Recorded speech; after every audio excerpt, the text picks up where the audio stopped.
All right, we're here, Emma. For those of you guys watching, I made her wait a little bit, so it's been a bit of a process, but I'm here. Someday podcast. This is probably episode 51 or something like that.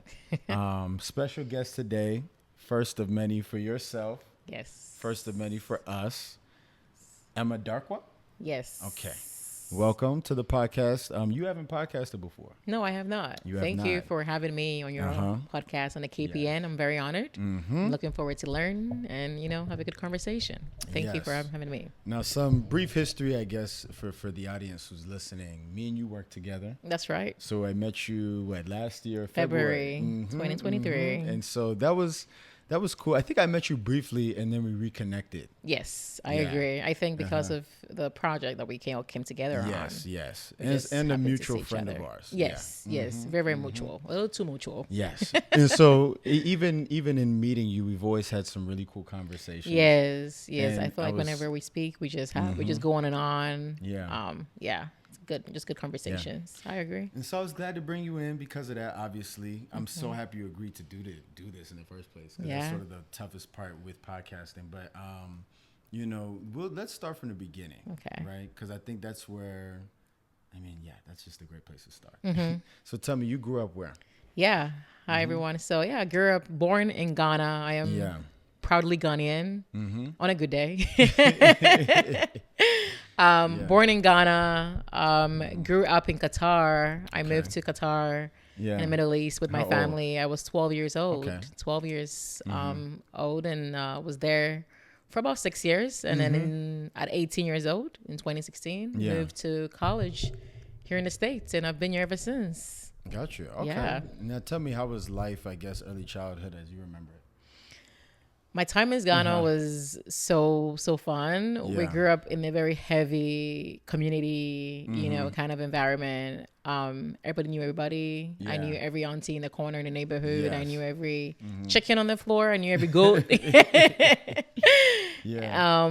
in Qatar, we tried to replicate similar community and environment. A lot of Ghanaians, I think, were in Qatar. Surprisingly, it wasn't a lot, but I think it was good enough to create something out of it. Okay. Our parents definitely saw the need to have a community because they cannot do life without a community. They don't know what that is. Yeah. And so we kind of had our own church. My house actually was where church started. Really? Yeah, we did like a little meeting in our house, and then we kind of grew from there, and then finally got an actual building where they allowed us to worship, because again, Qatar is a Muslim country, so 100%. we had to go through a little bureaucracy to get approved to worship. Really? Yeah. You had to get approved. I get Wow, approved with the Ministry of Religion, I believe. Yeah. And so there was a lot of Ghanaian community that you guys had. And what part of Qatar was there? A specific region? Yeah, it was just a couple minutes outside of the capital, Doha. So it was called Mesaid. So maybe 30 minutes drive from the capital city. Nice. That's where we lived, and all of the different workers, the company that moved my parents, all lived together. So it was nice. It was good. Then you guys came to the States. What triggered that? I'm assuming just work and stuff like that. Yeah, I came to the States. My parents, parents pushed me like, okay, you're not going back home to Ghana, and Qatar is not like, it's not America. So thankfully, my father pushed me here for higher education, like better education, better opportunities, and me being the oldest, I was the first to break that cycle. So I came here in 2016 for school, and because of that, I'm here for work, opportunities, helping family, and all that jazz. But had you been to the States prior to? I had not. Right. So tell me, how was that transition? Thankfully, growing up in Qatar, I had so many friends from different countries, because Qatar itself was an abroad for us, because we're from Ghana to Qatar. So that was like our abroad, like our Western world. Okay. So I had friends from like Pakistan, India, Bahrain, Indonesia. So I had been exposed in the international community before. Yeah. And so when I came to the States, I wasn't like, it wasn't my first time seeing a white person, I had already been exposed to them before. So it wasn't honestly wasn't a huge culture shock for me. Yeah. It would be for someone coming from Ghana to the States. But because I was in Qatar, it wasn't a huge culture shock, in a sense. Yeah. The main culture shock was Americans not knowing a lot about different countries. but it wasn't a culture shock for me in a sense. Yeah. Okay, so you came here, you went straight to Maryland. No, I went straight to Minnesota. Minnesota. Oh my gosh. I said I want to see snow. I hadn't seen snow before. No. And so you knew Minnesota, like you picked that? No, I just Googled states that snow in America. Right. And so you just came, like you hung out there for a little bit? I was there for 4 years. I did my undergrad in Minnesota. Yeah. That's where you did your undergrad. Mm-hmm. Okay, gotcha. How was life out there? Because Minnesota, from what I know, is nothing out there. There, they say ignorance is bliss. Right. Because it was my first time there, I enjoyed my time there. If I went in Maryland and I moved there, it would be different. Yeah. But it was my first time in the States. It was my first state in the States. So I enjoyed my time there. How's the culture in Minnesota? Very Midwestern. Yes.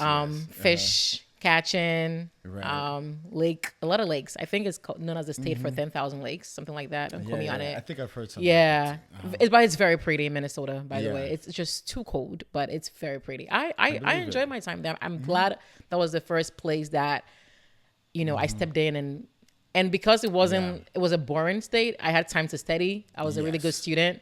I didn't get any distractions. Whereas it was in the DMV where I was for grad school, I would have been. Oh my gosh. Yeah. I don't know if I would have made it. Between U Street and everything, that would have been. Yeah, cool. So it was a good first place to be. That's what I would describe it as. Okay, nice. And so you're there in Minnesota. That's your first representation in America. So that's right. Said, like, ignorance is bliss. Yeah, ignorance is bliss. And so for you've now, because you were born in Ghana, right? You go to Qatar, but you had already experienced a lot of international cultures. You come to the U.S., to Minnesota, right? How is your identity sort of faring through all of this, right? Oh, that's a good question. Yeah, Minnesota was definitely not black like Maryland is. But I knew myself for some reason. We'll probably go back to this later in the conversation, but just growing up as a Christian in my family, my mother is always, you're a child of God, like, don't be afraid. And all those things like really motivated me. So I stepped into rooms. I don't care who was sitting there. I didn't care if they were white, Asian. I was just me. Right. So I had a lot of stuff. I was in America by myself at 18. So now a lot of confidence comes with that. Okay. So thankfully, I think my mom's like my upbringing, honestly, really helped me. I didn't have any I never really was like, oh, I don't think I fit in here. Why would I not fit in here? I'm a child of God. Of course I'll fit in there. That's an interesting perspective because so I think, my morals really pushed me into pursuing things without having to question whether it was for me or not. That's really interesting because I think that's like, at least talk to my parents when they tell me their first experiences here coming to the States, right? Literally at the similar age, they had trouble. They felt like fitting in. Yeah. You know what I'm saying? And where do they fit in this puzzle? Because America's a melting pot of a lot of things. But then at the same time, there is a majority here, right? And then there's a minority there. Yeah. So, and I didn't know all of those things. Like, again, ignorance was bliss. I was new to the country. I didn't know there was a division. I didn't know there was, the Democrats and the Republicans. I didn't know any of those. Like, it was just America. Like, I'm here. So everybody was my friend. I think I had a lot of friends from different cities in Minnesota. Yeah. And they may have been on different spectrums of, on the political parties, but we were friends. And that was what I knew at that time. Yeah. Again, ignorance is bliss. I was 18. So all of my friends from that time really helped me, navigating the area. I didn't feel any sort of way. Again, ignorance is bliss. If I knew, I probably wouldn't be friends with them, if that makes sense. Okay, true. Yeah. Now you go to school in Minnesota. What makes you go to Maryland? Yeah, so I finished school in Minnesota. I finished in 2020 undergrad, finance and math. I got a job at Vanguard. And my uncle, one of my father's many friends, who is now my uncle for some, Africans do it, lives in Arizona. So Arizona is where Vanguard placed me. And so I was there for 1 year working with them. And I got the chance to tour their office in Philadelphia. And I loved it. Right. It was my first time on the Northeast. And I'm like, why am I not here? So I just knew going to grad school, it had to be on the north, in the East Coast, whether DC, Maryland, Philly, New Jersey. And Maryland had a really good program, good school. My father's brother lives in Virginia. So I just thought it was going to be close to home. That's why I chose it. Where'd you go to undergrad for?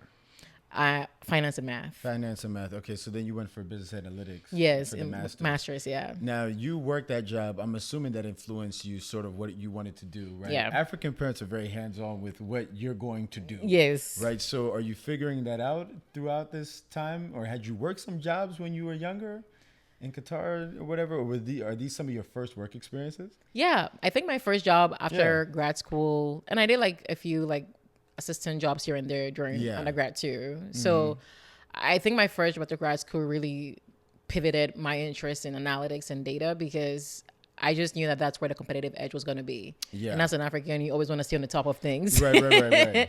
So I'm like, I got to go to school for this. I have to learn. And so thankfully during my one year at Vanguard, I had the resources, the techniques, the technologies, the skills, etc. And all of that helped me prepare for grad school. Yeah. Okay, so you go to grad school. Now, in your mind, I guess you're like banking, or you're like finance, or you're like I'm business. like money. Listen. Right. Wherever you get paid. Wherever I was getting paid more. But I drew more to finance because I knew that I did my undergrad in finance. I knew I wanted to work in the financial industry. I just didn't know where or how I wanted to do finance, because finance is so broad. Yeah. So I realized that, okay, I want to do data technology and finance because ultimately my ultimate career aspiration is to go back home and really draw financial awareness and literacy for young girls back in Ghana. Yes. So I knew I want to do finance. I want to just evolve and learn a lot in that area. Just what kind of finance, where to go was just what I was navigating. Yeah. And so, it kind of worked out and we're here. Yes. And now you mentioned something that was interesting, right? You sort of have a purpose in what you want to do in your career. You sort of tie it back in to you going back to Ghana and hopefully implementing whatever it is. And I noticed that even myself, like as a first generation, it's sort of the same thing. And so for you, how has that like shifted over the years? Because I think we all have an idea of what we want to do, right? And how we're going to, help. But Africa's a big continent and our countries have big problems. Yeah. Right? And so even as a foreigner, like my parents, for example, they came here, you get pretty comfortable being here. Yeah. You get sort really of that motivation to go back. The problems are so big. You're like, can I actually do anything about it? And so like, how do you feel like that's going to manifest for you throughout your career? That's a great question, Kevin. That's a great question. A lot is changing over the years. Yes. Countries are just getting better technologically. Ghana is definitely growing. I know that I want to start in Ghana because that's where I'm from and I'm comfortable home. Yeah. And then hopefully if it gets bigger, I will branch out to different countries in Africa. I think before I was like, I want to do this in Ghana, I just didn't know where in Ghana. Yeah. So the cities are definitely evolving more and growing and becoming more knowledgeable, which is great. Yeah. But in the rural areas are still behind. So I think for me, how it has changed is just narrowing down to the different parts of Ghana that I really want to focus this mission on. Before it was just Ghana. It was just whatever city I got, I would want to do this initiative in. Yeah. But now that I'm seeing how things are changing and how different cities are getting more resources, mainly the capital city, Accra, the rural areas are still like way behind. A lot of people still don't have, lights, laptops here and there. Yeah. So I think just narrowing down to the different rural areas is how I can see it manifesting, at least for now. It might change again in a couple of years as things change, but for now, that's where I see it happening. Yeah, manifesting. Okay. Yeah, that's interesting. Yeah, it's always a long-winded answer when it comes to that. Yeah. Because there's no singular way to go about sort of changing. Yeah. But I'm super interested because me and you have two very different backgrounds, but I guess maybe rooted in the same thing. Yeah. And so I sort of want to see how they can compare. Okay. Right. So I grew up here. Both my parents are immigrants, right? They're both Ugandan. And so they came here. So your parents are what I am right now. Yes, they're you. Oh, right? Okay. And so I guess if you have children who are born here, they'll be like me. Exactly. So maybe I'm a glimpse into your future, and maybe you're a glimpse into my past. Oh man, that's a very interesting perspective. Right. Yeah, it's a good way to put it. And so, but I always find it super interesting on the topic of identity that we talked about earlier, because since I grew up here, right, I always tell people I went home every day. I was African in my home. Every time I left my home, I'm just black. Yeah. And so I was always growing up struggling, sort of trying to figure out, who am I? Because my friends are like, dude, you grew up here. You've been hanging out with us. You have our tendencies. But then I go home and my parents are like, no, like, this is who you are, X, Y, Z. Right. And so, like, for you, it's the opposite. Yeah. You grew up, you were born in Ghana, Yeah. right? You went to Qatar, you're around your community 24/7. And when I got the chance to live in other countries, I realized Africans in the diaspora are not all equivalent, right? So a guy in the UK who's 3 generations in the UK, he is still 100% Nigerian or 100% Ethiopian. And it's because of how they were brought up. And it's because of how the black culture manifested through there. Because they didn't have necessarily slavery in the same form as other places. Versus in the States, right? If you're just even 2 generations, your family's been here. It's completely erased. Yeah. Maybe the country of origin as far as the identity goes. Yeah. And so for you coming here, right, encountering with your other black counterparts, right? How did that kind of play onto you, and even being here for as long as you have, right? Yeah. Have you begun to feel a different side of you that you maybe didn't have before? That's a good question, because I noticed that too, that Ghanaians who were born and raised here don't know anything about Ghana. Sure. All of my girlfriends were either born in Ghana, raised in Ghana to some extent, and that's why they're my girlfriends, because we can relate to each other, and they speak the language like I do. Right.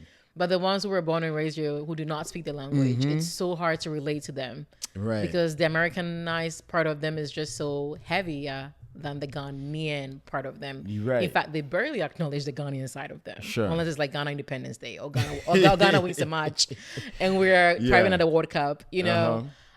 So that's a really good perspective, because all of my friends, I think that's how I've always had friends and chosen friends, because if I can relate to you, it's probably because you were born in Ghana, raised to some extent, and understand where we stand. Remind me of the question again. Well, I'm saying even for you though, right? So now you've been here for some time. So I'm sure there's certain things or habits you're picking up that maybe you didn't grow up with. And I'm sure you go home and they say, Emma, that's the American in you now. You see what I'm saying? Yeah. And so I've had like conversations with other Africans who grew up born and raised right, in their respective countries, and they're like, yeah, Kevin, over the years I've picked up things, and it's maybe shifted their identity and thought piece a bit. I think the biggest one for me has been being able to throw away things and not hoarding them.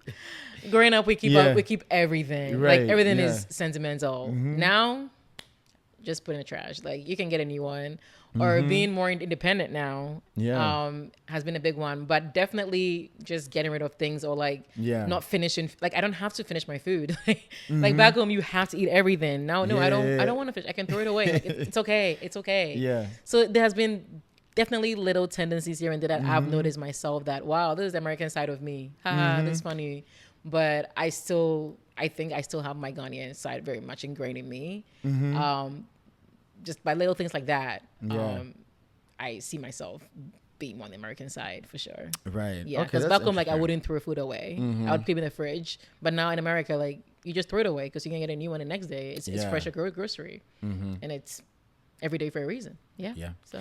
I wanna talk a little bit more about that disconnect that you mentioned earlier, because like you said, when you're picking your friends, right? Because you grew up in Ghana and you grew up in Qatar around all of your people, right? You tend to naturally gravitate towards Ghanaian born people who speak the language and and so someone like me, I'm the person who you mentioned you can't connect with as much. I can't, because like when my mom will introduce me to say my Ugandan cousins, or aunties or uncles, they speak the language, they speak Uganda, they're fluent, they grew up in that. So when they're talking to me, they're like, I can't relate as much. And for me, since I'm on that opposite side, it's been a struggle of sorts, because it's like there are pieces of me that reside in both, but I don't feel 100% one or the other, right? Because there's certain things amongst African Americans that I'm just like, that's just not me. That's not my culture. That's not how I grew up. But then there's certain things amongst Africans where I'm also like same sentiment. That's not me, so right? You're like in the middle, right? And so like trying to reconcile that has been a journey for me over time. I can imagine. And so like, but for you though, what do you see could be a possible solution in the reconciliation?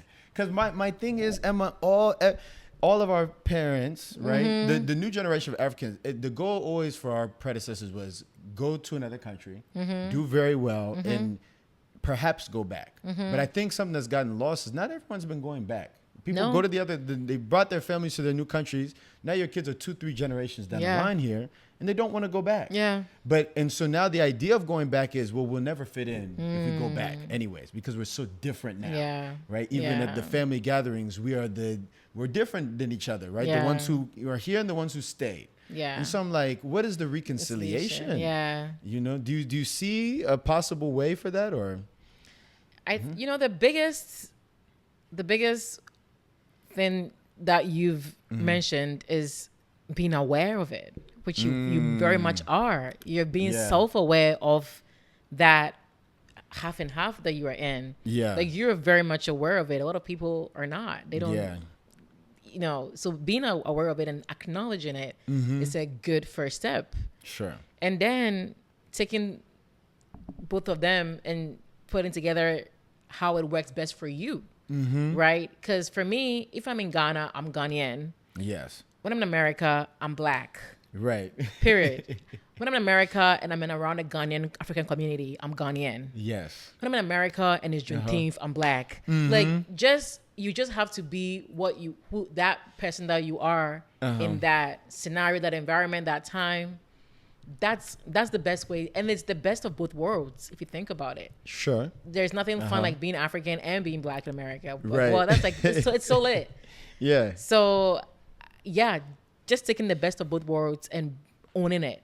Owning it and making the most out of it. That's how I advise. But the first step is definitely knowing it, like being self-aware and acknowledging that fact. That's very big. Yeah, and once you do those two, everything else falls into place. That's true. Yeah. Because like you said, what you just mentioned was wearing the different hats. And I think people, when you have to do that, because even in corporate, you have to wear a different hat. Yep. Right? We do it every day. Exactly. But it can feel tough, especially in a day and age where people are trying to find themselves who they really are. Yeah. And wearing the different hats, whether you know it or not, taking them on and off it takes energy. It takes a lot of energy to adapt, to go to work and to be this person. Yeah. And then go around family and be this person. Yeah. Because that's how they know you. And then to be around another group and be a whole different person. Yep. And so it's like, as much as I love the idea of wearing the different hats, when do you just get to be, when is all of it just you and you get to just be you?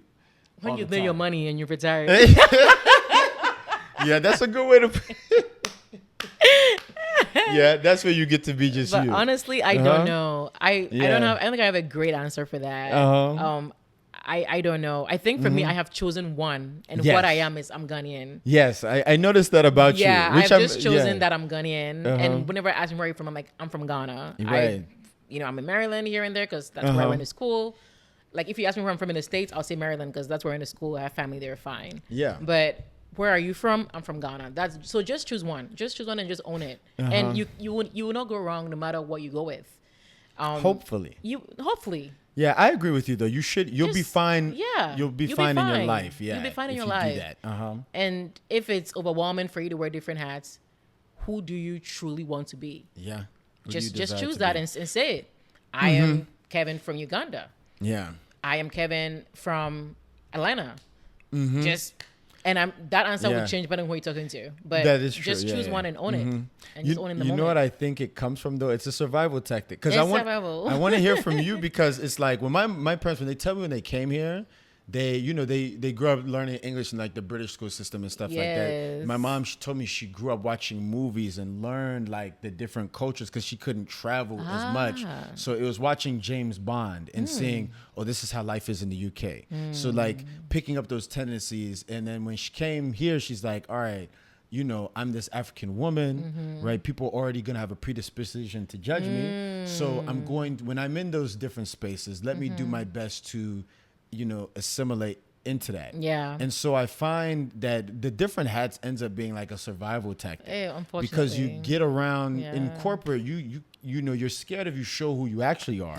They won't hire you. Is it? And show what is it? Come to work as yourself? Yeah, come to work as yourself, which is depending on who you are, some of you guys should and some of you guys should not, right? But it's like I find that it's a survival tactic, and I feel I'm still in it because I'm like the different places that I'm at. I'm like, if I really want to get the most out of it, you just, yeah. I'm like, I'm going to act the part. I have to be the part. I'm going to act the part, right? But then it's a balance, I guess. Like you said. You know, I'm still pretty young, only 26. This answer will change in a couple of years. When you've made some more money. Right, had more experience, more knowledge on things and seen more, really. But I think for now, that's where I stand for now. That definitely will evolve, and it should, because we're humans and we grow. But whatever is working for now is, I think, what we should stick to. And for me, being Ghanaian is working for now. In a few years, I might be African American, and I might be, Emma from Atlanta. Who knows? But for now, is what is working. Is what I'm proud of, and I'm happy to be in it. And of course, I think that's what I can advise. Yeah. Now tell me another piece of your identity as a woman, right? As a young lady, right? You're growing up as a girl in Ghana.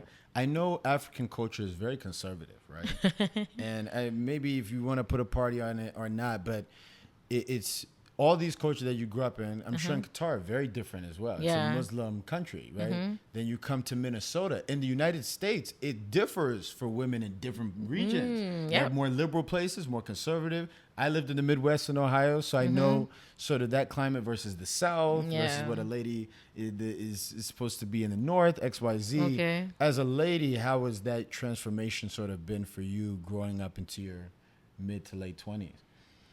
Can you elaborate more? So it's just in general, or I guess maybe like in a specific area? I guess, because I'm not a lady myself, so I couldn't, I can't speak too much on it. But that's just sort of why you're on, honestly. But I'll say for me, as a man, right? Okay, I'll give the analogy for me.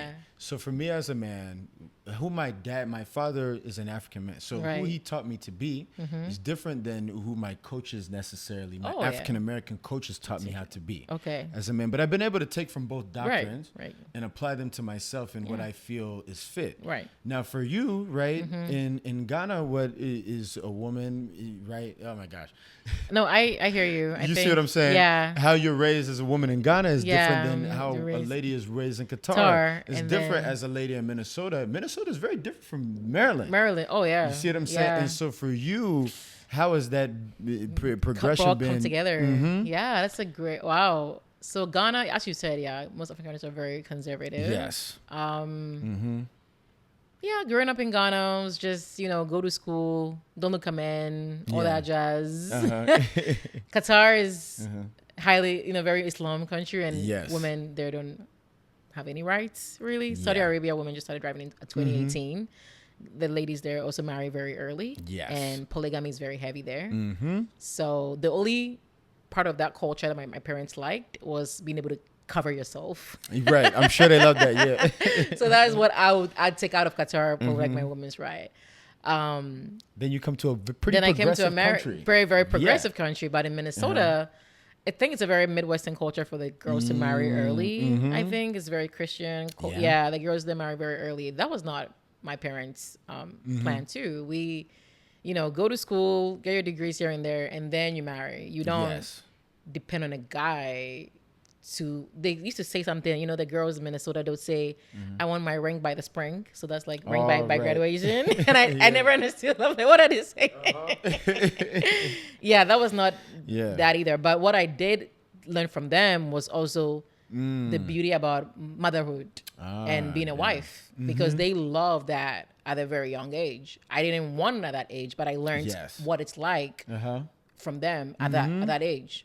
So I will incorporate that when I'm ready back to my African roots time. If that makes sense. So Ghana, go to school, get your degrees, marry, and that's fine. Qatar, cover yourself, be a lady, took that out of there. Minnesota, being a mother, being a wife, took that out of there. And all that comes together too when you're ready. Right. So that's what I would say. And then Maryland was super independent. Yeah, independent. Very independent. Women. Yeah. Listen. That's what I'm saying. If I hadn't met my boyfriend in Maryland, I don't know where I'd be right now. Listen, you couldn't tell me nothing.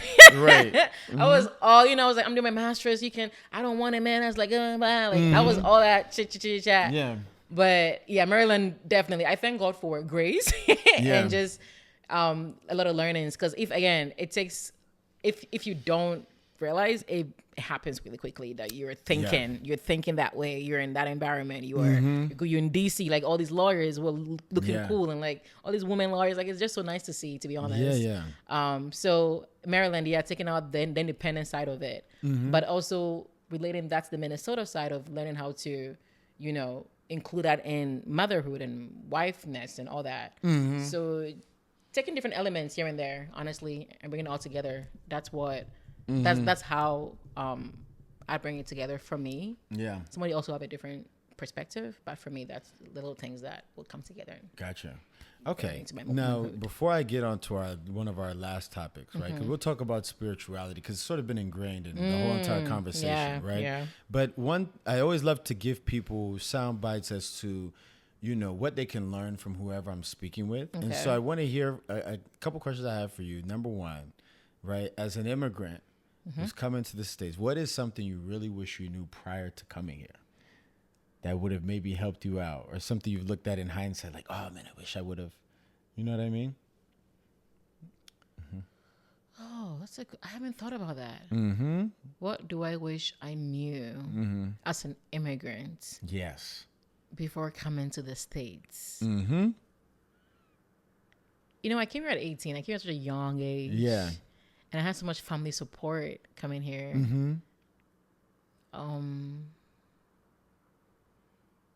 Maybe like job applications, resumes. Okay. Because I'm a first generation corporate person. I don't have any.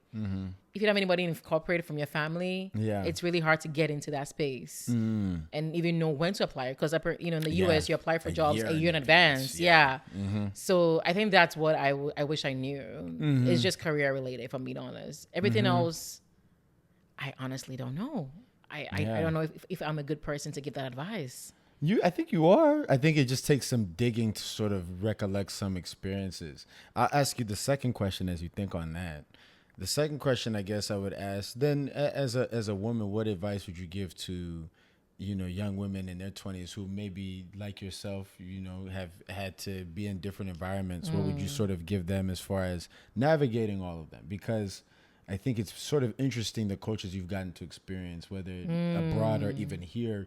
You've lived in a you live in the Midwest. You lived in the most progressive place probably in the country, which is DC. Yeah. Because that's where all this stuff gets passed. And then, now you're here in what's considered the top of the South in Charlotte, and so there are three different places that you've kind of maneuvered. And so what's some advice you'd give to young ladies in their careers whether in careers or just in life going through in their mid-20s? I think it's a great time to be a woman in corporate. I think it's a great time to be a woman in general. Yeah. We're not there yet when it comes to a lot of different gaps in in different wages here and there, social here and there. But own yourself. Don't be afraid to speak up for yourself. I'm sure you probably hear that a lot. And be true to yourself too. Oh, yeah. You're good. Be true to yourself too. But honestly, just speaking up for yourself and being confident is what I advise. Like, just don't be afraid to say hi to that dude. If you're in a very male-dominated space, like I am with my first rotation, like speak up. Don't be afraid to speak up if you're in a very male-dominated environment. Right. That's what I've noticed about you, because I think that also kind of helps with the first question as well. Because I think for anybody going into a new environment is very intimidating, right? Especially depending on where you come from. And so I've noticed you're extremely confident. I'm too confident. Right? Sometimes. Yeah, you're very confident. I'm like, oh my gosh. I'm like, wow. She's because I feel like I'm confident, and I've seen you in funny story. Like, wow. In my first rotation, there was one of the tools that we use at work, Ultrix. They were hosting a summit in Las Vegas, Nevada. And I asked my manager, first day of work, can I go? Really? I have never used this tool before. Yeah. Did you learn it? He didn't let me go, but I asked. Let you go. Right. You asked. It's like, can I go for this event in Las Vegas, Nevada? Like, he's like, I don't think you're dead. I'm like, sure. So the confidence for me, and I think again that comes back to honestly family and upbringing. My mom, even to this day, ingrains in me like you are a child of God. Like you know who you are. You know how much God loves you. So I think just spirituality and my parents' upbringing is really, really what has made me very confident. Right. And also when you're the first daughter of an African family and you come to America by yourself at 18, that's huge, and navigate that, nothing can break you after that. Okay, that's funny. You're just like my mom. She's the first daughter, and she came. Look at that. Mm-hmm. Look, me and her is we're gonna just have a great time together. Right. Yeah, so, okay, I love that. Yeah, that's where it all comes from experience and knowing who I am, really. Nice. In Christ. Nice. In Christ, which is the next topic. Let's talk spirituality, because with Africans, I think it's really, really interesting. I've heard so many perspectives. I spoke with my dad, because when you learn about the history of Christianity, the history of Africa, right, the history of the world, right, Africans have a lot. It's probably the place that has the most beliefs of any continent on planet Earth, because from all the tribes, right, all the countries, right, Africans are also the oldest people on planet Earth, right? And the first human beings were found there. So you're looking at so many different things, that one can believe, and obviously the main religions are still Christianity and Islam, and I guess some Judaism sprinkled in there, and traditionalism, but there's then hints of so much Zoroastrianism and naturalism and worshiping of so many other things, yes, right? And a lot of it comes from our deep ancestors as far as where it goes. But I've really loved speaking with you because you're someone who's very rooted in your faith. And so I want to ask sort of where that comes from, right, and how that's manifested over the years for you. I think, as I've already mentioned, my parents. Yes. My mom is very heavy. A lot of conservative African parents are very heavy in their religion, whether Islam or traditionalist or Judaism or Christian, like my parents. My mom is very heavy in that. We grew up just knowing Jesus. It was just in the household every day. He was the source of everything. You just kind of grew up that way. So it becomes a part of you. And then as I have grown, I've also gotten to know him for myself and had that relationship with him, with God is what I'm referring to. But I definitely believe in God. I think a lot of my confidence, a lot of me being able to navigate different areas that I've been in and grown up in here in the States, I believe he definitely played a role in that. People might say, oh, it's your hard work, it's your intelligence, which is all true. Sure. But I also believe in that upper hand because of how I was brought up. It's a very touchy topic to really go into, but I think for me, it is. It's a very heavy topic. I think everybody has a different, relationship with spiritual world and way of faith and all that. For me, just who I am, that's what has worked, and that's what I believe in. Yeah. And so, tell me, what has kept you strong in your faith throughout the years? Because I think, it's one thing, you grow up in it, right? You experience your faith through your parents. I think that's the same thing with me. But then you go out into the world. So I remember when I went abroad and I started living in different places, my faith was very much tested because then you're no longer being required to go to church every Sunday. That's right. You know what I'm saying? And you have to hold yourself accountable. That's right. But then you're also learning new ideas and new things. And even for you, I'm like, well, you came to the States. It's like it's a whole different. You know what I'm saying? People pitch so many things here. And so, what has sort of kept you rooted in it throughout the years? I think growing up, what is known as right and what is known as wrong has always come from the Bible. And so whenever I see something growing up here in the States, for me, I know it's right or wrong because of how I was brought up. Yes. And that's just morals, really basic moral and values that every human being, has. Yeah. Some people are very, different when it comes to certain things. Like, oh yeah, I'm cool with this. And sometimes you're like, oh, I'm not, because this is what is wrong from where I was brought up. So my faith is also rooted in my morals and upbringing. And so it didn't, I wouldn't say I was judgmental, but I would identify something that just wasn't right for me. It would be right for someone else. I would respect it. And I also learned about that a lot in America, like respecting people's decisions and not projecting your religion and your faith and what you believe in on them. No. I learned about respect very early on. Yeah.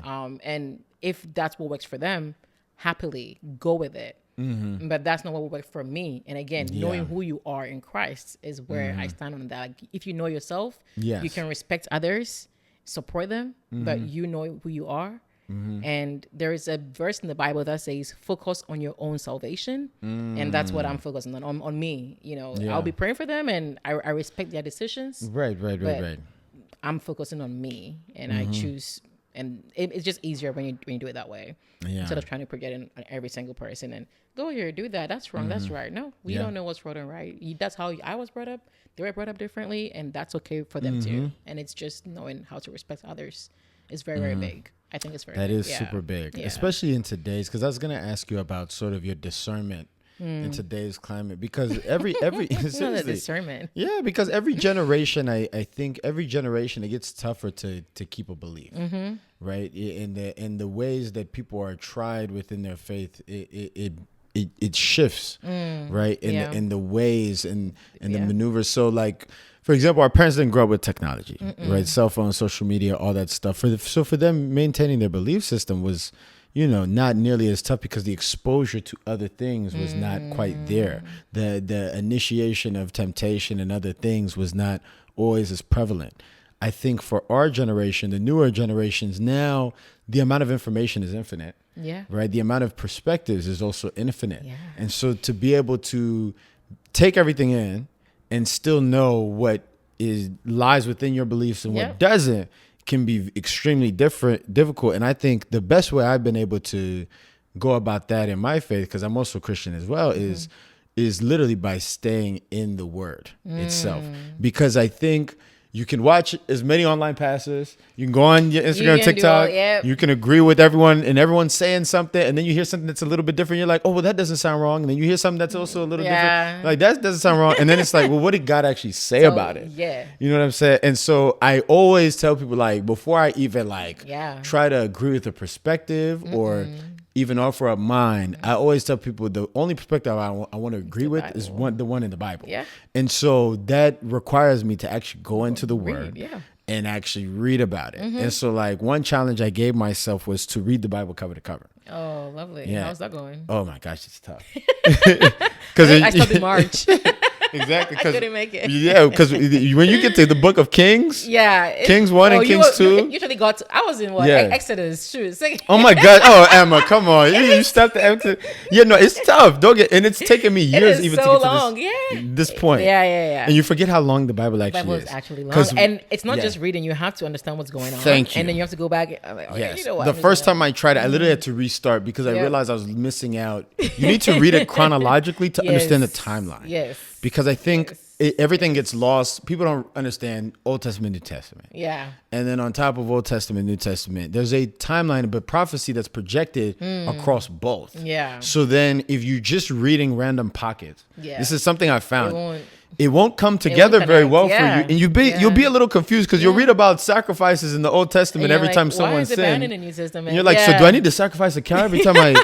But then Jesus Christ, no, he died for our sins, guys. But why weren't they just praying back then? Oh, so you'll miss out on... So context and pretext is so big in the Bible. Right. So big. Yeah. Which is everything. And so... that's something that's helped me is actually staying in the Word. Staying in the Word. Yeah. Is there another method you've been able to figure out for you? Staying in the Word is the best because John 1:1 says, in the beginning was the Word, and the Word was with God, and the Word was God. Yes. So when you stay in the Word, you have God in you. Yes. And you have the Holy Spirit with you as well. So that's the first step. That's very true. And with that, you also know God for yourself. Someone's story and perspective from the Bible will be true, might be true, but does it apply to you? Right. In the season that you are in. And that's discernment. Yeah. When people, I feel like a lot of people that talk like podcast wise, are like older generation, a little older, younger, whatever age they are. Where are you? Like what is your season right now with Christ? Yeah. And will this apply to you? Even though it's true, what he's saying is true. It's in Psalms, whatever. Yeah. But is it for you right now? Right. So knowing what God is saying about you in your season is also very key, apart from reading the Word and knowing it. So that's what I'd advise. Yeah. I like that. I love that. Yeah. Is it for you in that season? Yeah. In that season, it will be for you at some point. Maybe it's just not the right season. Yeah. Now, are you scared? I guess does your belief give you? Because I was talking to someone the other day. They're like, I believe in God, right? I know where I'm going afterwards, but I'm scared of dying. Oh. Or they read Revelations, and Revelation is a very scary book. I'm not scared of dying. Yeah. I'm not scared of dying. No. No. Okay. Why would you be scared of dying? It is predetermined. We are all going to die. Yeah, but death is something you've never known. So, like, in the sense of you don't even know what it means to be born, because all you can remember is life from your earliest memories, and then you have no conceptualization of death. So, like, even if you took, like, think of anything that you've ever seen pass. Like, even if you watch a movie and you see an actor die, the actor's alive in real life. So it doesn't actually hit you the same. You might have some attachment, but you can actually rewind the movie and see the actor back again. Even an animal, when you guys eat chickens and beef, because I don't eat that stuff. But, as people eat meat, you eat a chicken, there's another chicken that's alive. Yeah. So you're not too attached, I guess, to it. But maybe for some people the finality hits with loved ones. Exactly. Right? That's parents, when it begins. Yeah. But even then, you're not even sure about what's going on. They're not here anymore, but for some people, the thought doesn't even really settle. That's right. Right? So death is truly something you never know until it actually happens. True. And so that, I think, causes a lot of people fear. And even in the Bible, I think we see some fear between some of the followers of God when it comes to death, because when they were in the face of it, some of them struggled in acting courageously, right? Despite the promise. So it's interesting that you're not scared. That's deep, Kevin. I haven't thought about death. Yeah. That's very deep. Yeah. I can't honestly, I haven't thought about this. I haven't meditated on it. Yeah. I couldn't give you a good answer. Yeah, that's okay. But yeah, and it's different because, again, as you said, someone who's lost a family member, a parent, it's, what your view on it will be so different from mine. And I would want to respect that. So I think for now I'll pass on that question. I don't think I have a good. That's fair. Good detailed answer for that, just for myself. And no, that's to be on the safe side. Yeah. Now another thing, I was podcasting with my other buddy, and I don't have a lot of friends that read a lot, but you're one of them. I read. I was telling my buddy, we have like me and him, we have our little unofficial book club. We give each other books. Oh, yeah, that's good. But me and you have talked a little bit about reading and stuff like that in general. And so, have you always been a big reader? Yes. Yeah. I've been a great reader. My father has always, and these words are marked in my head, cultivate the habit of reading. And it's just there. Yeah. So I've always been a big reader. At least every summer, at least I'd read one book. At least one book. Nice. Whether it's technology, AI, a romance book, a rom-com, an inspirational book, career-wise. I read. Yes. Okay, I noticed that about you. Any good reads? Anything that... Have you read Americana? I have not. I think I've heard of it. You've heard of it? Yeah. What is it about? This is it. This is your sign to get it. Yeah, I actually have a copy. Do you? I would love it. I'm done. I have a lot of notes in there. I'm just going to send it to you. Okay. Yeah. It's beautiful. It's one of my favorite... I think a lot of good African readers' favorites book. Okay. But, the writer, Nigerian, Chimamanda Ngozi, she was featured on Beyonce's Flawless. You Album? Wake up flawless. Yeah. There was like a woman saying, you teach women how to be It's like a part in it that's like a poem. She's the one that was saying that. Oh wow. Yeah. Okay. So I'm not hip to that. Yeah. That's how big she is. But it's a beautiful love story it's about first love. So it's so beautiful. A Nigerian girl grows up in Nigeria, comes to America, Boston, East Coast for school, I think Connecticut. Yeah. And ultimately she goes back to Nigeria for her first love. And it's just written in the most beautiful way with so many I just found myself in there because, of course, it's about an immigrant who comes here and ultimately goes back home. Yeah. Which is what I envision my life to be. But there's just so much layers to it that I don't want to spoil it for you. Yeah. But it really is about first love and the different journey you go through to ultimately come back to what you once truly loved. I love that. It's beautiful. Yeah, I'm gonna give that a read. I have it. I'm gonna give it to you. Yeah, something I've been reading a lot. I tried to give Nat a book. I read a lot of philosophy these days. Nice. Oh, That's what I went to a Jesuit. How do you read that? Yes, so I went to a Jesuit Catholic university. Okay. So it was actually great exposure because I always went to public school growing up. So I never knew what it meant to incorporate faith into learning, and a large part of faith and even your belief system is actually philosophical, right? Your faith has to be backed up philosophically, and your creator is actually the greatest philosopher ever because the doctrine of mathematics comes from proofs, and proofs are a philosophy, right? And so, how do I read it? A lot of people ask me that actually. How do you read philosophy? I took one class in philosophy. Yeah, I'm sure you hated it. Yeah, I didn't hate it, but I couldn't grasp. I think I would appreciate it now. You know, just some subjects that you took in school, you don't understand it in school, but when you're older, you've had more interest in it. There you go. I think that's what it will be now. Yeah.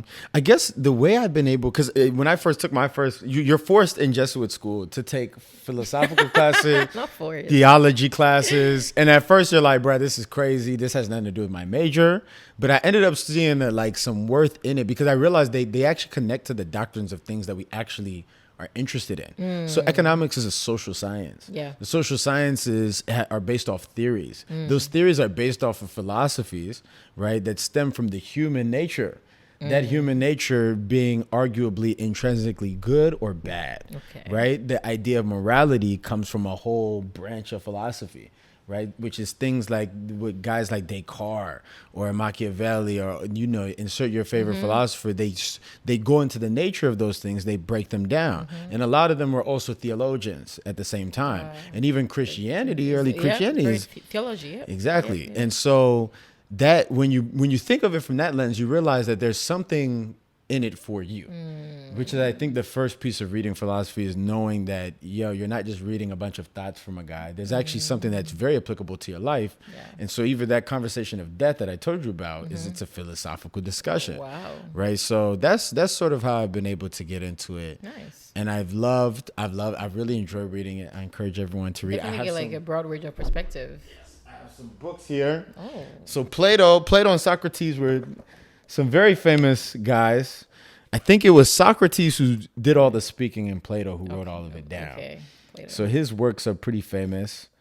That was one of the first things I read philosophically. And then there's, I guess, I don't know if you would call Machiavelli a philosopher. Okay. But he is someone whose thought process, his stuff is kind of controversial. But I mean, every great philosopher is, right? Yeah. Kanye's a philosopher. Yeah, that's some stuff I've been reading. So I'll definitely give you a copy of something. Yeah, I'm intrigued. Yeah. I definitely want to. I'm intrigued. I'm curious. I want to know what's going on. I want to learn. I want to see where they're coming from and what is motivating them to I'll tell you, one of I think it's the symposium in the Phaedra. The symposium is a conversation about love, actually. And they all went to define what they thought love was. In their perspectives, they sound ridiculous, but they were all rooted in something really cool as far as what they actually believe love contained and how it materialized. Right. And they started off kind of broadly between men and women, their definition of love. And so, but one thing I loved though in reading philosophy is it taught me how important conversation was, which is kind of why I podcast, if you think about it, because all they did back then, if you think of our ancestors, they just sat and thought all day and talk. Yeah, and they could do that all day. And I love our parents, African parents, to just sit down. That's all they do. Yeah, sit down and talk. But we miss that. Our generation doesn't do texting. that. Yeah, we're texting. We're snapping each other. Yeah, it's so sad. And so we don't have that many modern day philosophers anymore. We don't. So Kanye's one of them. I say. Sure. Yeah. I think he is. And he doesn't even need an audience. Right, he'll just do Pure it. His music. Yeah. Is wherever he wants. Nice. I definitely would take a look and read one of them. Yeah. For sure. I'm intrigued. So tell me, Emma, what's next for you? Oh, what's next for me? Some context for those of you guys listening. Me and Emma both work together. Yes. Right? Two different sects within a program. Yes. Right? there's a lot of growth potential. Yeah. There's a lot of future opportunities. Absolutely. Right? Both career-wise, living-wise, whatever. Sort of the world is very ahead of us at the moment. And so I'm curious to hear sort of what's next for you as far as, and I want to be broad, right? I don't want to get like, oh, I'm going to be a managing director at da-da-da-da, right? You know what I'm saying? Like, that's very specific. I would like to be broad as far as like, okay, you know, you've had your journey. Are you going back to Ghana soon? Oh, yeah. Right? If so, when? Are you building one of those imaginary houses that my mom, she called me today. Not she said, imaginary. She said, Kevin, I just need $20,000 more in That's what my father has been doing to me. I have an Excel sheet with a project management house plan for Ghana. Right. And I'm like, he wants money every month. There you go. Like, Daddy, show me this land. Yeah, no, I was like, I got to go see it. They all have pictures. They always have pictures. But I'm like, until I see it. And it's always uncompleted. Yeah. For the past 20 years. Exactly. So I'm like, are you building one of those, Emma, soon? Or are you going? What's next for you, big picture? Mm-hmm. Yeah. When it comes to me now, I think I do because, you know, I have a long-term partner. Mm-hmm. So he got admitted into MIT. Oh my gosh, that's huge. Yeah. So that's huge. Yeah. He'll be there. Mm-hmm. We are looking to relocate to Texas, as I mentioned. Nice. That's where I think we want to call home. Nice. I am not interested in climbing a corporate ladder, by the way. I don't have interest in being a managing director or like being the vice president. Even though it's very much in front of you, though. I wouldn't chase after. If it comes to me, no problem, but I wouldn't chase after a corporate hierarchy because ultimately, again, I do want to establish my own business. Now, there's so many things I want to do, but right now, what is on my list that I have been looking into and looking around for is a winery. A winery in Ghana. Really? That's huge. I love that. I'm such a wine person. I know. I think you noticed that. Yes, I'm a wine connoisseur. If I taste it myself, and I think I have a unique taste in wine. I want to bring different like African agriculture together to create like a new set of winery in Ghana. Winery and coffee, you know. So I recently took a trip up to Hawaii, actually, and we explored a winery farm there, and I took a lot of notes. I'm going to California in a couple of weeks to do that too. Wow.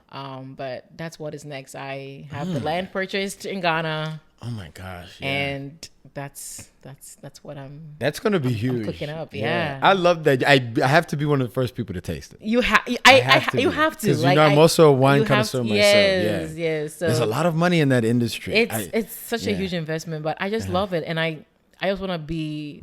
I'm like, why not? Like. Do something you love to do. Why not? And if it fails, I have corporate, but exactly. You have a master's degree and great business experience. So I think that's where passion-wise, that's where I'm headed, and that's I love that. Definitely looking to move back home, but it will not be anytime soon. Only 26, so a lot of time to grow and learn here. But definitely before 40 though. Before 40, definitely be home. But for now, your kids there, raise kids back home, and then come here for college. Yes.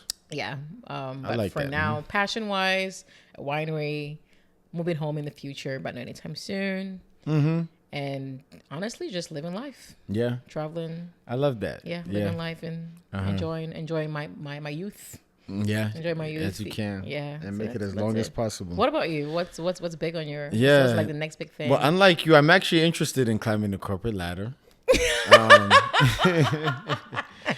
I'm just competitive, and I always need an outlet, I feel like. I love that. For myself. Yeah. Yes. So right now it's the current sport that I play is corporate, right? I love that. We go and we practice every day and we play games that are, sometimes meaningless. It really is a game. Yeah, sometimes not. Yeah. Exactly. So I'm interested in it, but like you, I'm realizing, okay, I got to do something I'm passionate about, like in my lifetime. And I've realized, I think sports taught me everything that you love to do is usually off the backs of the things you hate. So, we went to weight training, we practiced. Also, we could play the game, right? We didn't want to go to practice. We didn't want to do the weight training. We didn't want to do the conditioning. But if you fell in love with those, you could get good at the thing that you love, which is the actual game. So I've realized I want to help people a lot. I've realized, like you, right? You would be my parents, for example, who came here, right, and want to go back. But like my parents, they brought us here, and then they're like, oh, we're here.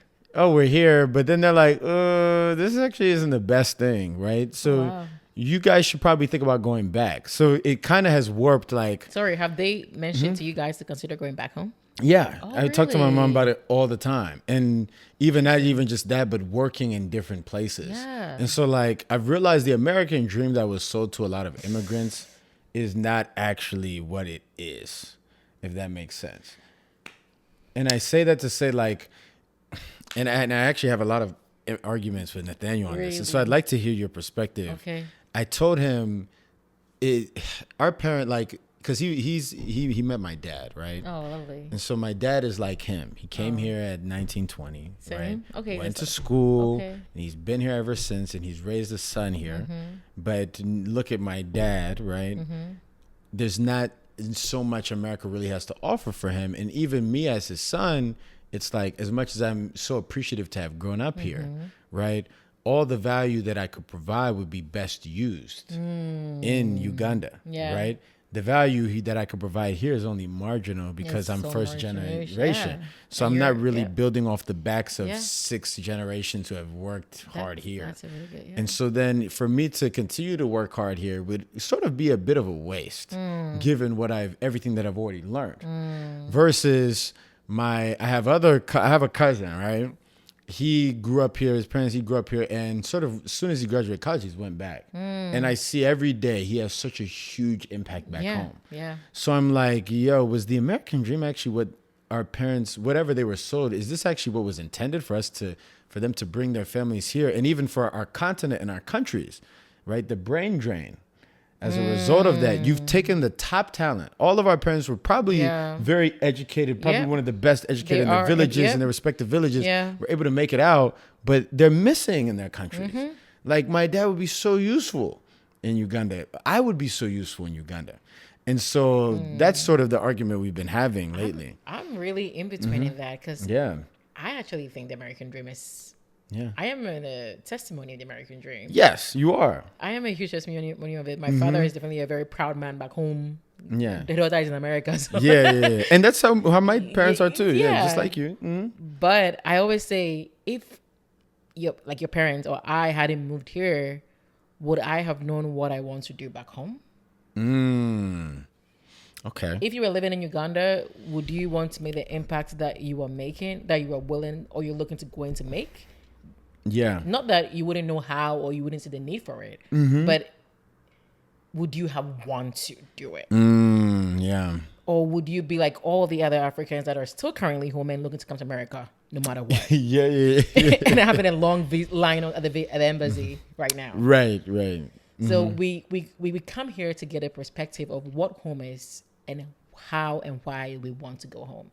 If I hadn't moved from Ghana, I wouldn't have any passion for Ghana. I don't care what the children are up to with the finances. I'm like, okay, whatever. But now I see the need for it on the larger scale from an outside perspective looking in. But when you are in the barrel with them, you don't see anything.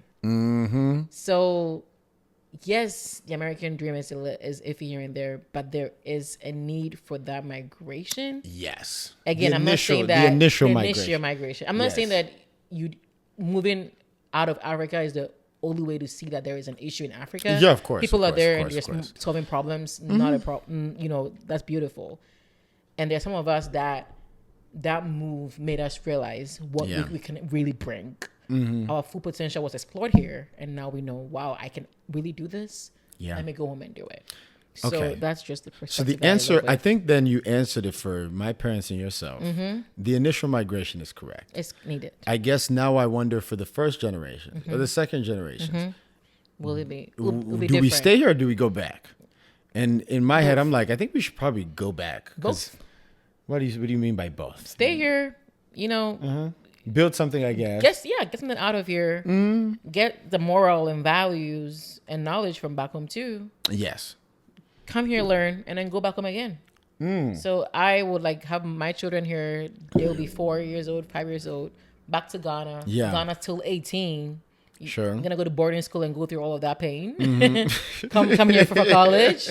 Yeah. And then because again, if you do not move out of home, you would not appreciate home. No. if you had moved to Uganda, you wouldn't appreciate Uganda because you are like, I see this food every day. You guys get used to things. But for me, I know that if my parents hadn't pushed us out of Ghana, I would not appreciate Ghana the way that I do. I wouldn't even call myself a proud Ghanaian. Because current Ghanaians living in Ghana do not like being in Ghana. They want to get out. They want to get out.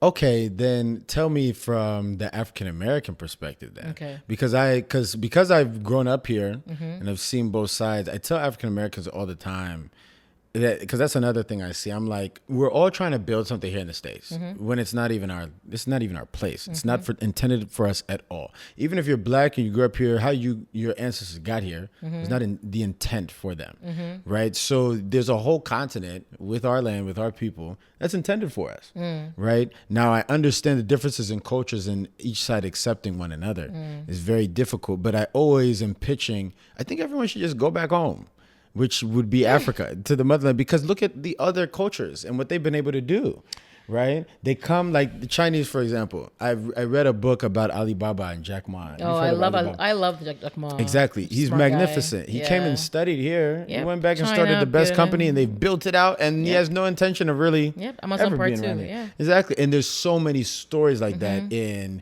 Far East Asia or even in the Middle East, right? Where they'll extract what they need out of here because maybe there's an education or maybe there's some initial learning, but they'll take it back to where they're from. And they've built out these great economies and these great cities, right? And you can argue about how great they are, but they've been really doing a lot. And I'm like, guys, I don't want us to miss out on what Africa has to offer. The most resources, a ton of people, there's so much youth, you know what I'm saying? And if we all leave, if everyone keeps leaving, and going to the great universities and studying at the great place and then staying in those places, you'll contribute to their taxes. You'll contribute to their, and yes, we all send it's not reparations, remittances. Everyone sends their remittances back home. The black tax. Yeah, exactly. But then those remittances only go to certain things, right? And they only go so far. Yeah, and they only go so far when in reality the universities in Africa need them to be taught by either former Africans or first, second generation or just black people in general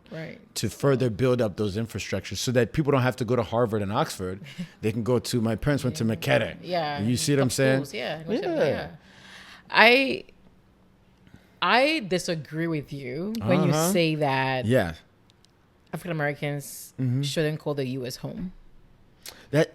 When you know their history, you know how much work they had to go through and be done for this country to be called this country. I give a lot of credit to African American ancestors. Yes. For all, I don't know all of the history, but from the little that I've seen, I couldn't go through a bit of that.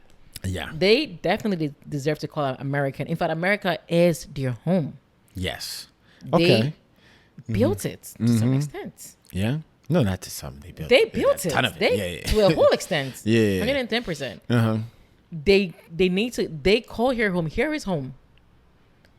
It's just that the fight for them to call your home is greater than the fight for them to call Africa home. That's what I'm trying to say. Yes. Go ahead. It's a greater fight. Yes. But I think for them, it's worth the fight. For them, it's worth the fight. Yeah. And I stand with them. It's worth the fight. It is home.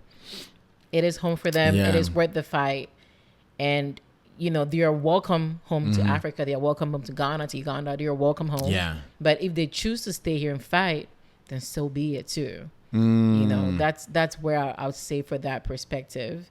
There's another one that you mentioned that I've lost my train of thought on. But calling here home for them is very important. And I really respect them and the way that they put in and all the work, you know, all that they do to be recognized for honestly just being human in America. Yeah. And it's not easy. Wow, you've kind of changed my perspective. Yeah. That's a really insightful way to put it. Yeah. I think it's because I look at some of since I grew up here, I had to learn all the history, of course. Then I've learned, like my parents telling me history of Uganda and independence.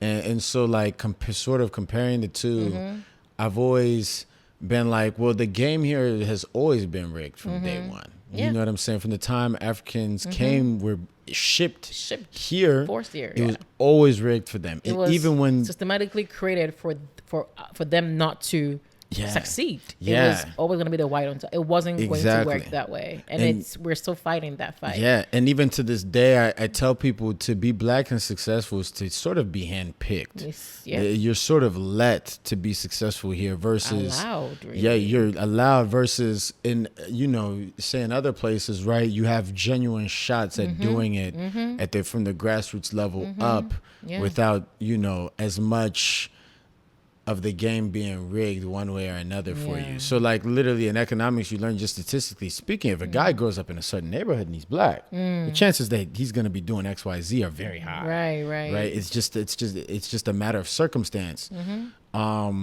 And so when you say the fight has been worth it, you're 100% correct, right? It has been worth it. There's so much work to do, but it has been worth it. And they see the progress. It's little by little. But we do see the progress. We are seeing diversity in corporate America.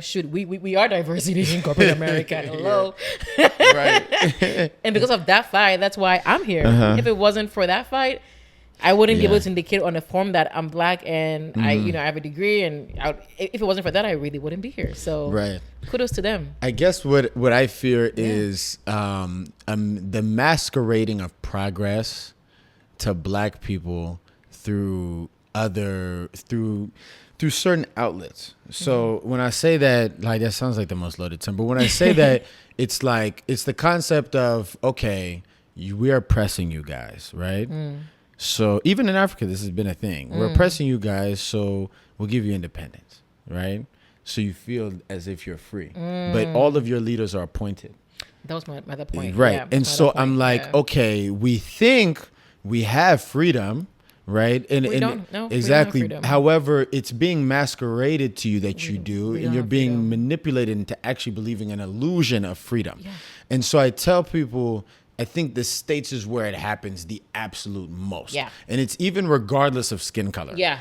To an extent where, that's very, very true. You're being told there's this American dream, and if you work hard. Yeah. And I'm like, guys, go look at the hardest working people. Then go look at the income. Does not match up here at all. It does not. So then they tell you, go to college, get smart. Go look at the smartest people. Albert Einstein was not a billionaire. No. The smartest people, then go look at the income. It doesn't match up at all. Matter, yeah. So that tells you that there's something else going on. That's what I was, my other train of thought, and that's what I lost. And thank you for bringing it back on. That's so correct. I agree. I don't think, I say Ghana is such a young country.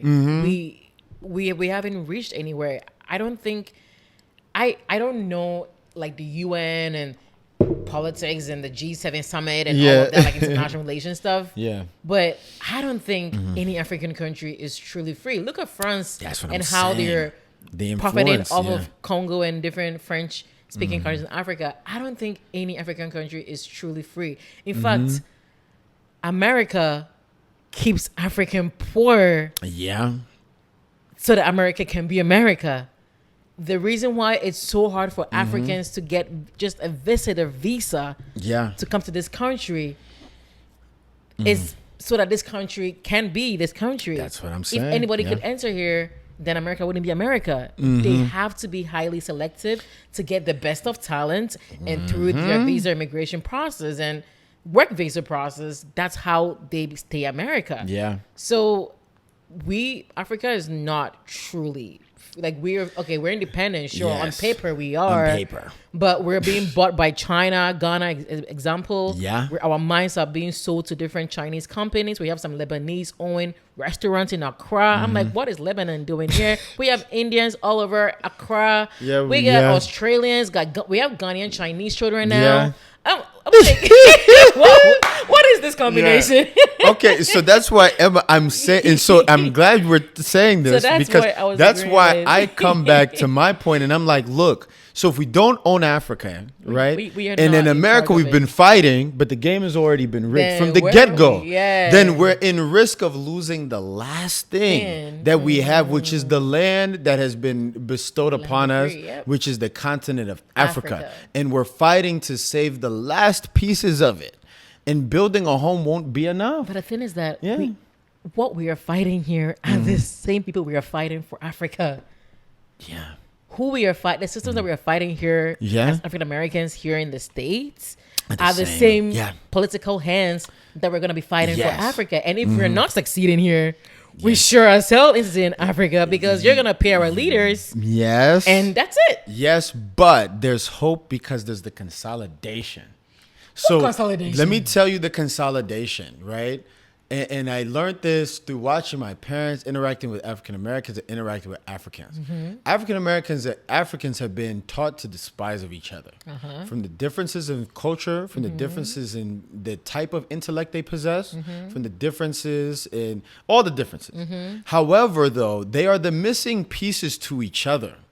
Right? So I almost feel like the Avatar, if you've ever watched it. Yeah. Because if you learn, African Americans have the access to the best education systems and some of the best surrounding systems and the doctrines that white people have laid as the foundations here. Right. So African Americans understand a lot of the things that go into organizing and creating structure. Yes. Africans have all the cultural mishaps that African Americans seem to miss and sort of have been taken out of their culture over time. The things that made African Americans strong have been used against them to weaken them, culturally speaking. Yeah. And Africans possess those things that make their culture so strong, the spirituality so strong, the roots and the base, right? As well as understanding the land in which they live, right? Africans understand Africa like no other. If you ask my mom about the village she grew up, she can tell you every nook and cranny, right? And that's when an African American, it just has so many question marks about Africa.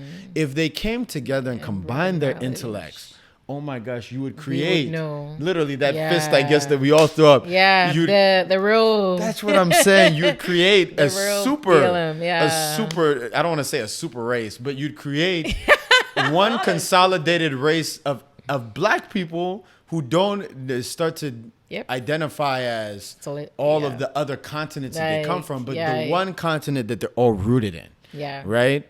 And that missing piece, I believe, is the one thing that is a force powerful enough to go against the forces that have been dividing us. Because even our countries in Africa, none of them are actually named by Africans. No. A lot of them are named by white people who came, found the biggest tribe. Only one country has changed it now. Swaziland changed to Eswatini, so they changed back to the name of their actual origin. Thank you. And that was the president's decision. Like, why are we not doing that? Exactly. Yeah. And so it's like, if that happens, the consolidation of black people internationally, I think I think we'll win. It would be magnificent. That's what I I'm agree. saying. That's and a we'll good be able to perspective. fight the little so knowledge missing crux coming together is really what we need as a whole, to stand in unity and that's break what down I'm all saying. the systems that are holding us here in America and back home in Africa. And so that's my dream. That's my MLK. That's my Malcolm X dream. That is such a huge and dream big. Yes. Go hard or go home.